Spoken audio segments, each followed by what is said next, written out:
Morning YouTube, it's Sam from Sam's Garden Maintenance, and we're back in the workshop again. And this video today, guys, I'm going to be showing you how the exterior cleaning business, or telling you how the exterior cleaning business has gone.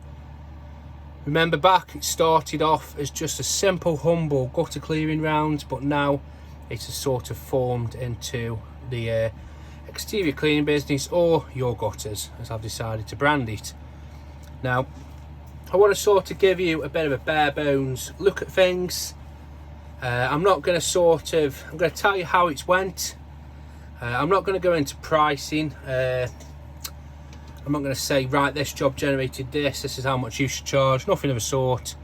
But I am going to tell you whether I think it's worth it and whether I've made any profit at all. So let's get on with it now. Now, year 1 BC, it's from November the 22nd to Jan the 1st. Now, I didn't see any point in classing it as a year 1 or pushing it on so it forms part of next year. I wanted to sort of see, to get it all wrapped up and then start a fresh year, obviously January the 1st. And I always do it this way. Obviously tax I do for, you know, a tax year, but for this I always do this for sort of my records. It's just how I've always sort of gone about it. But yeah, we are now in year 1 BC, and I suppose the important question is well, have we made money? Right, we've had 24 jobs booked in. That's in 2 months, so that's 12 a month. The majority of them were in November. It did peter off in December. And the jobs that are booked in, they are anything from just a simple gutter clean to, I think I ended up doing 3 full house cleans. So that's fascia boards, garage conservatory roofs, conservatories, you know, all that. So 24 jobs booked in. 13 of them were new customers. So it shows, you know, just under half of the work was from pre-existing customers. Now, this is why I think we're in a good position, because, you know, majority of us could have anything from 10, 20, 30, 40, 50, you know, more customers than 50, you know what I mean? And I can guarantee the majority of them will want something off you. Now, I have got more work booked in with existing customers for the new year. You have. So yeah, 13 new customer leads. Now, just when we're on about this and existing customers, there's one thing that I thought that would hold me back, and that is the fact that I know the majority of my regular customers, they've all got window cleaners. And I thought, you know what, I'll ask them, but they'll probably get the window cleaner to do them, or the window cleaner will do it. You know, that's their bread and butter. And the first couple I asked, they said, yeah, no problem, when do you want to do it? And then the next couple, and it got where I thought maybe it was me thinking, oh, you know, I don't want to step on anyone's toes. But in the end, I went round and asked, you know, who I could, and the ones that I didn't think would be interested, I dropped a leaflet. And you know what, every single person I have done a job for, they have all got window cleaners. Now, is that poaching work? You know, is that whatever? I don't know, but somebody's got to do it, and I'd rather it be me. That's all I'm going to say on that. And the majority of them, it was the first time, you know, the fascia boards had been done, the first time the conservatory had been cleaned, you know, and they've been living there for, you know, as old as Adam, some of them, bloody hell. So it's not like I'm taking a regular person's work off. Now, the reason I'm mentioning this isn't to bash, you know, window cleaners, or, you know, make it look like I'm stealing work. It isn't. What I want to tell you is don't think your job potential is going to be nothing because somebody else is already on the scene. You know, they might have a window cleaner, but the truth is he's probably busy with his rounds, and to him, that's not worth his time. You know, if he can go around 100 houses, whatever, doing the windows with a couple of guys, he isn't going to spend half a day or, you know, a few hours doing a full house clean. So just bear that in mind, guys. So I can't remember off the top of my head how many leads have come in, because as I said, some have been pushed on till next year, but there was 3 jobs that I didn't get, and it's worth mentioning. One of them was a commercial client, and we get on all right, and he said, look, I'd have you to do it, but we're getting a new roof. So that's not a problem, but he did say, we will have you do it next year, or bear you in mind for when it does, or you will do it. That was his words basically, because that roof's always going to be covered in leaves.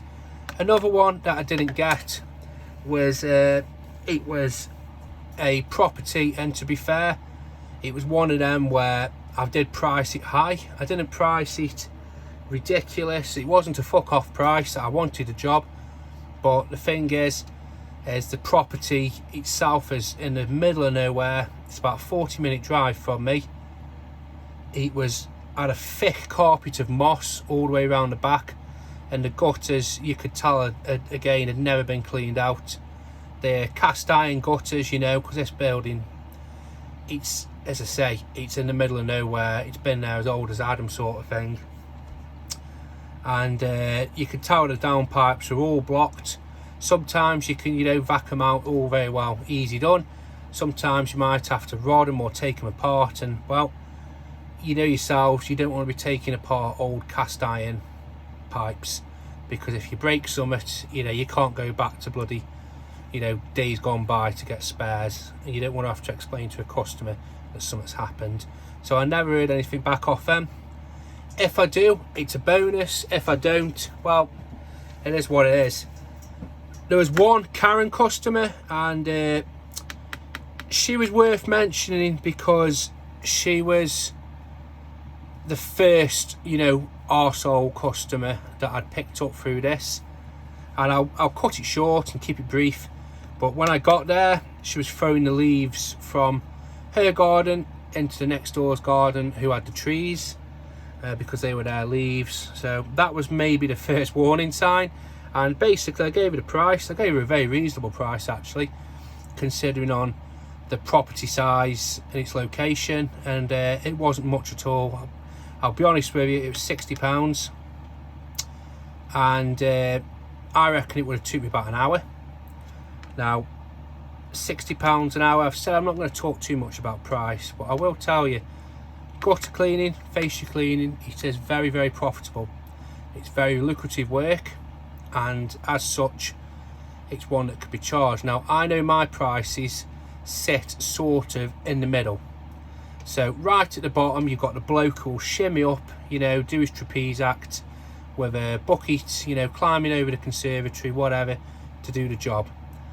And then the top end is what I see what other people charge with other literature, where their minimum call out is £75, and that could be for a bungalow, you know, or a 2-bedroom house, and then right up to, I think it's £150 for a 4-bedroom house. Their house was a 4-bedroom house, again in the middle of a nice village.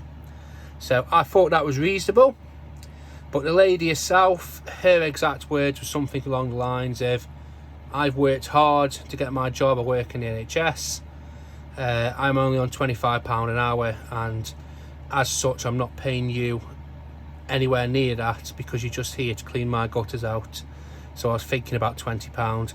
So obviously she went on the never fucking ever work for her list. The excuse, you know, good luck with your search, you know, good luck to whoever gets a job, blah blah blah, and I went on my way. Now, costs around about £1,850, so £1,850 I'd spent in 2 months. Now, yes, that was for the exterior cleaning kit and the vac. But some of that I did buy, and I could, you know, I didn't need to buy it, but it was a bargain, so I bought it. So the cost could have been lower, and then some of it I needed to get the business going, like the backpack and the pole and stuff. But as it's smiley face there, its costs have been covered. They have in these 2 months, or less than 2 months, because obviously the back 2 weeks of December I didn't do much, because I'll get on to that, but the costs have been covered. So you can see within a couple of months, you know, or maybe a month and a bit with what it is, you can make a decent chunk of money. You can make really good money doing this. Now there's one caveat, and that is frost. You know, Mr. Frost, he has made an appearance in December, and for the first couple of weeks of December it didn't peak much above 0 degrees, and as such the gutters were frozen. And if you're willing to shimmy up a ladder, it's a lot easier, but I don't know how you go about tackling a block down pipe. You know, I wouldn't like to take one of them apart when it's sub-zero, because, you know, everything's going to be brittle, and, you know, you could damage something. So for a couple of weeks in December, I didn't do much in the way of exterior cleans. I had to push it to another time, because all the crap was welded in. What wasn't welded into the bottom of the gutter, you know, when you could do it, it was a lot harder. I'll tell you about one job I did. I did one job when it was -3, and I wanted to set a baseline. This bloke didn't mind me tackling him at that time. If I would have had to have come back, he would have been 100% fine with it. So I got there, and I started, and to do one side, which would normally take 10 minutes, took me about an hour. And in the end, I had to put me backpack, luckily that was full of water. I just sent the pole up and I flooded it with water, and that just, you know, thawed the bottom out enough that I could crack on. And then the other side I did that, and the other side wasn't too bad because it had a little bit more sun on it, and that was probably done in about half an hour.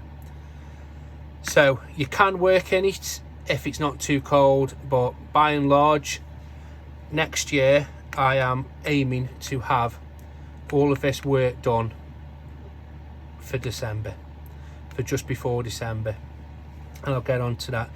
Now, am I going to carry it on? Of course I am, you know, and I'll get on to this now, and I'll get into it more on a separate video. But what I want to show you is I've just done a quick little plan for next year. Now I'll go more in depth for next year, for the next 3 years in a separate video, but basically year one, January the 1st 23rd till January the 1st 24, that is my full year.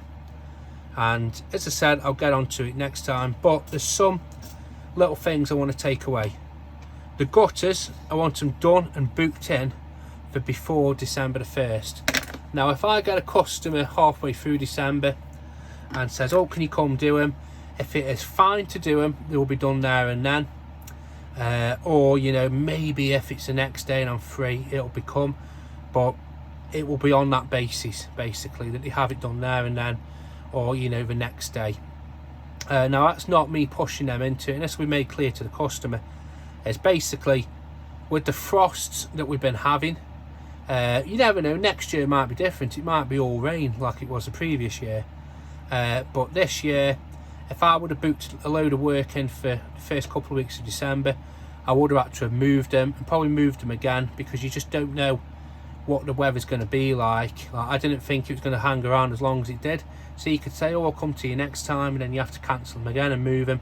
People don't like it. Some people are understanding, but when it's out of your control and you're trying to take a rough guess, it gets very annoying.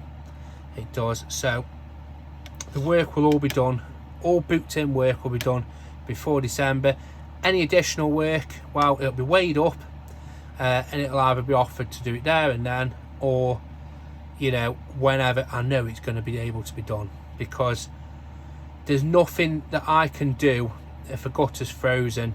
Maybe I can, you know, use the customer's hot water to flush the pipes out up the top, get them up to temp, but I don't want to be dicking around with that, if I'm being honest with you. Now, the exterior cleanings aren't really affected too much. They are and they aren't. Your kit gets frozen up, your pipes get frozen, you can thaw them out, and if you leave them on the floor, they'll freeze, because an 8mm diameter pipe's only got 6mm internal, so that's not much. If the water's standing, it does freeze very quickly. Now, there's a couple of bits that I want for next year. Number one is I really am toying with the idea of a generator. I am, and the reason is that vac, I have never had any problems with it.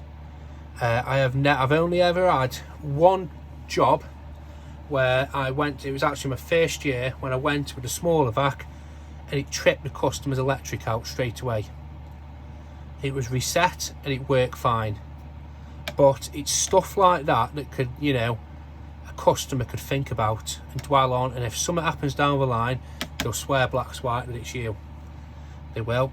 So I am thinking next year of getting a generator. Now, a suitably sized one for the vac that I've got, is about £850. 3-year warranty, you know, and it's, you know, the bee's knees. It does what it needs to. Now, obviously, that's going to push my costs up. You know, that's going to have to be put on every job, since, you know, when I get it, you've got the fuel associated with it, you've got the noise. It's another piece of kit to get out the van and set up, because I don't really fancy leaving the van doors open with it running. So again, you've got to sort of get that out. And as I've said, even with a big vac on an extension cord, I've never had a problem. And I do use extension cords with, you know, the RCD trip protectors. You know, if something happens, then it blows that before it will do something to the customers. But the thing is, we know what customers are like. If something happens, they'll swear black as white as it's us. You know, I don't know the state of their electrics, you know. Like, I've seen customers where they've given me an extension lead that's been rammed full with another extension lead, and then that's what they want me to plug into, stuff like that. It is. So just trying to cover myself there and cover my back.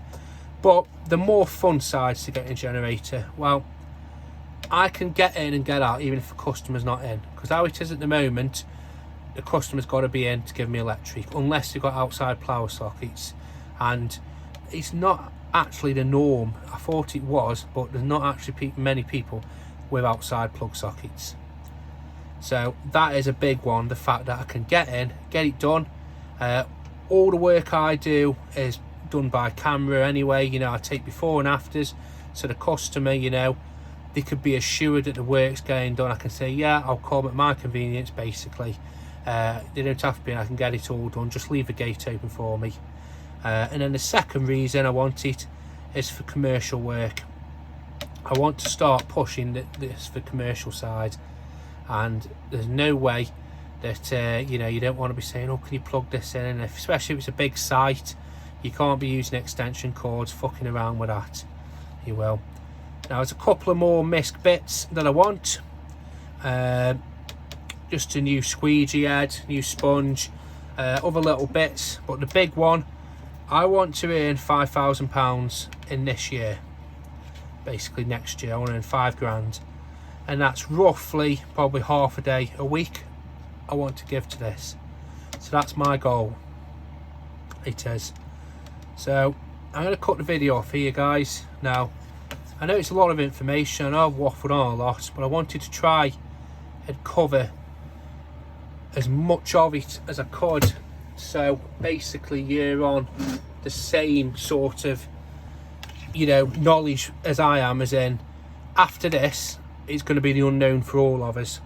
Now, there's quite a few other people who've been asking about this, so I wanted to lay it out sort of, you know, bare bones.